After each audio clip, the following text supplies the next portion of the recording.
Hi, my name is Erin Stevens and I'm the Public Information Officer here in Concord. I'm here today with Kaari Mai Tari, the town clerk here in Concord. Let's get started.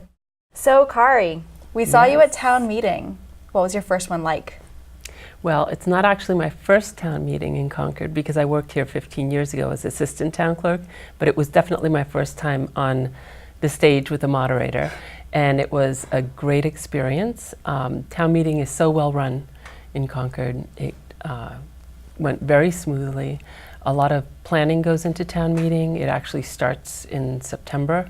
So by the time, the articles and the discussion gets to town meeting floor, people really know what they're talking about. So you really feel that, that purest form of government running very smoothly. That's great. Yeah. I know, watching from the other side, seeing all the planning that goes into it, it's extensive. It is, it is. So what does the town clerk do in general when you're not dealing with town meeting? Well, actually, I'd start with town meeting. After town meeting, I get really busy because I have to record all the votes of town meeting. I have to submit any bylaw amendments to the Attorney General's office. I have to write the minutes for town meeting. I keep the official records of the town, especially those that are no longer being used by other departments or committees, so the permanent records or the archives. Getting back to the office, we issue dog licenses. That's what most people know us for. We conduct the annual census. We manage voter lists. So, the records of people in town we manage. We also manage land records. We have planning and zoning decisions. We issue raffle permits. We keep copies of street layouts. So all types of documents. I like to think of what we do as resource work as much as a reference librarian would do. Yeah, so you do a little bit of everything. A little bit of everything. It's an important job, and yes. It's something that you never know what's going to come across your counter, what some of the different things that might happen day to day. Well, we get a lot of requests for birth, death, and marriage records. A lot of people filing their marriage intentions. Because we have a hospital in town, we're a birth community, so we issue a high number of birth certificates because we have to record them from the hospital. And we have those going back to basically the incorporation of the town. Do we have all of the birth certificates for everyone that's born in Concord at the hospital? Yes. Wow, okay, so that's a lot. That's right, and we also have resident copies. So if a family is living in Concord, but let's say their child is born in Boston, we would get a resident copy, which a lot of people don't know. So they will travel from their resident town to Concord, to the birth community, to get a copy when they could have gotten one in their resident community. Let's hope they're not traveling from Arkansas or Hawaii or someplace like that. Right, well, it would be within Massachusetts. So if the state law requires or keeps our records within the state. So we would not be sending resident copies out to Hawaii. Interesting, okay. Yeah. All right. So, what is the town clerk's office preparing for right now? Well, I'm sure everyone knows there's an election coming up. We have a special town election on June 12th. Polls are open from 7 a.m. to 8 p.m. and there is one question on the ballot. And I actually have, and I don't know if you can show this, but we can try. I have the warrant here, and the warrant is basically done for town meetings and elections. The warrant is the warning that the select board sends out to its voters to let them know there is an event coming up that they should be participating in. So this question is on whether the town will vote to accept the bylaw that prohibits the non-medical marijuana establishments in town.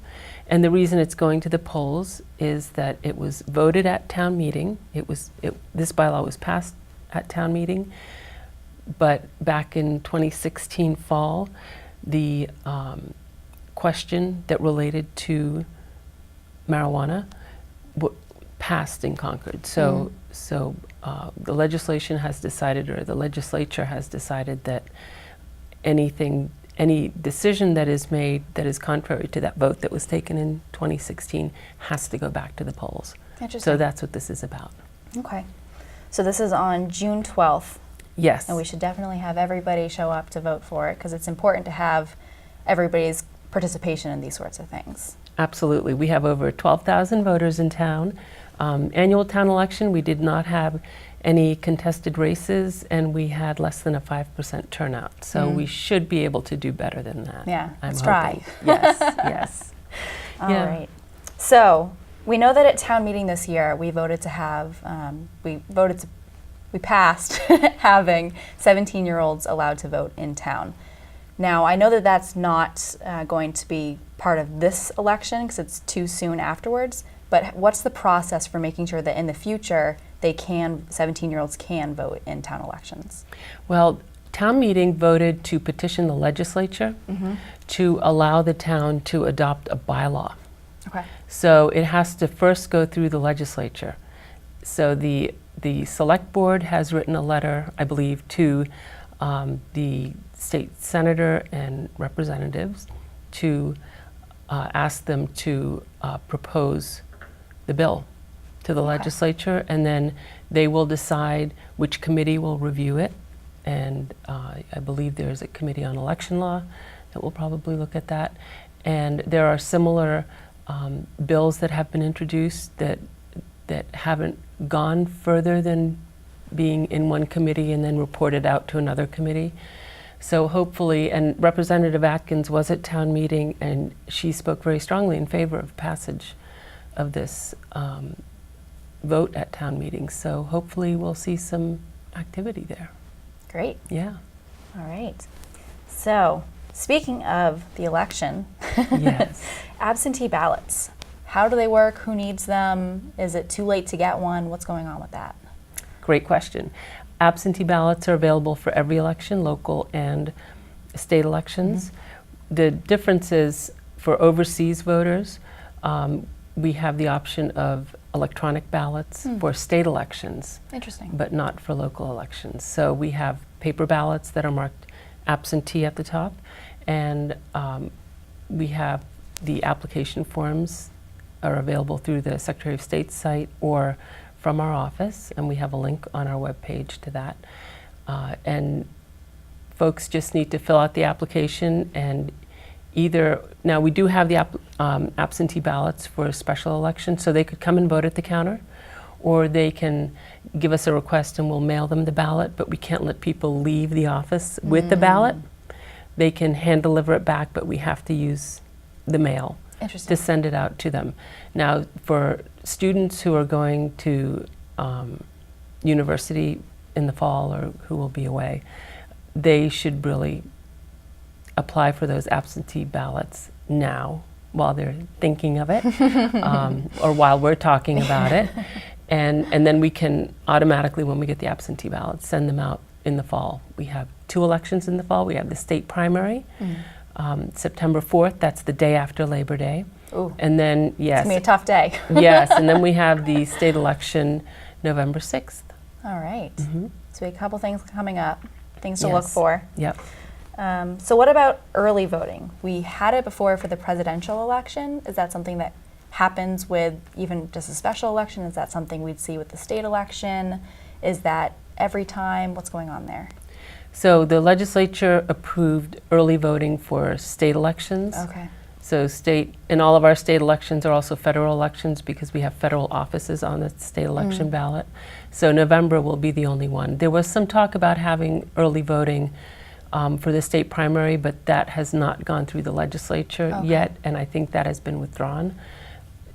Things can change, so I'll believe it when we get closer.